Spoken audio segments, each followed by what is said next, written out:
Hello everyone, welcome back to my channel GMB Show. I hope everyone is having a wonderful day. The Chase fans were fuming after two contestants opted for the lower offer within minutes of the show kicking off. Bradley Walsh returned to screens on Thursday, March 6th, hosting the popular ITV quiz where fresh faces attempted to outwit one of the brainy chasers. When it was Carol's turn against quizzer Paul Sinha, she managed to get 4 questions right, but wasn't tempted by the pile of cash earned, instead playing it safe with a low offer of £1,000. Confessing her game plan to Bradley, Carol said, "I'm going to go for the one. I want to enjoy the whole experience. I want the best chance of getting back there." She breezed through to join the rest without tripping over a single question. Next to face Paul was 30-year-old Fuad, who managed to answer 2 questions correctly, reports The Express. He faced a tempting spread from the centerman, a high offer of £50,000, £2,000, or a low offer of £500.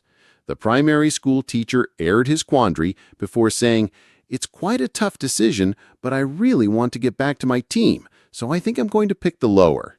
This was too much for viewers, who dashed online to air grievances as Paul needled the players with a sarcastic, "What an exciting team this is turning out to be."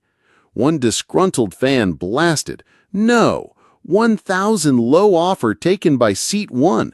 Why are ITV still casting useless players who opt for the stupid, meaningless low offer? Come on now, this has been happening episode by episode recently. When is this nonsense going to stop? This is completely unacceptable."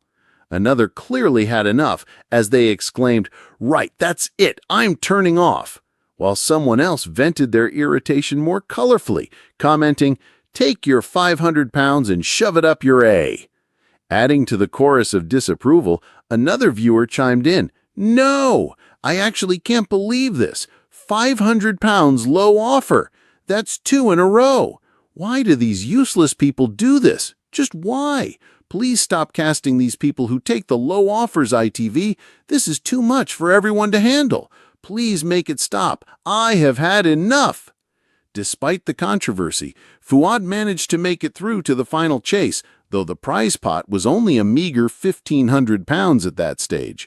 Victoria came on strong, nabbing an impressive £7,000 in her cash builder round, but she couldn't beat the chaser and missed out on adding to the team's total. Last up was Anthony, who answered 2 questions right during his own cash builder. Despite this, he went for the high offer of £90,000. Going against Paul, it was a nail-biting round, as the quizzing star was 1 step behind Anthony the whole time. Despite the pressure, he managed to make it through to the final chase. Impressed, Bradley commented, "You have saved ITV." This meant the team were now playing for an impressive £91,500. With 2 minutes on the clock, they answered 16 questions correct, as Paul called their performance brilliant. However, it wasn't enough to claim victory, as Paul caught them with 18 seconds remaining. Bradley's smile faltered the moment he turned to the team after their introductions, a flicker of confusion passing across his eyes before he carried on with his usual warmth. But viewers at home were already fuming. "Who let them on?" one tweet snapped, attached to a photo of the 4 contestants standing side by side, arms folded defiantly, each wearing matching neon shirts with "Team Chaos" scrawled across the front in black marker. It wasn't just the shirts, it was the way they laughed during questions, the way they interrupted Bradley mid-joke to correct him. Actually, it's pronounced differently. The way they whispered and giggled when the chaser, Ann Hegarty, walked on, with one of them, a man in his 30s named Darren, whispering too loudly, "Hope she's ready to lose today." Ann's eyebrow twitched. She didn't say a word, but viewers at home did. "Turning this off, can't stand this lot," one post read. "I've never seen a team so cocky and disrespectful," another fumed. The team's first player, a young woman named Jade, stepped up to the table for her cash builder. She rolled her eyes when Bradley asked her what she'd do with the money. I'll spend it on a spa day. I deserve it." Her confidence was chilling, but the viewers weren't impressed.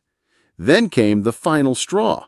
When Bradley misread a Greek mythology question, Darren butted in, "Actually, it's pronounced Theseus, not Thesis." The audience fell silent. Anne's expression was stone. "That's it, I'm done," one viewer posted, snapping off her telly. Viewers across the country followed. Complaints flooded ITV socials. "Never watching again while this lot is on. Bradley deserves better. Anne deserves better." But inside the studio, the game continued. Jade took a high offer, smirking the entire time, and shockingly made it back with £50,000, shooting Anne a "told you" look as she passed. Even Bradley was speechless. As the team advanced, they continued to smirk, even laughing when they got questions wrong. "Who cares? We're still winning." And somehow they were.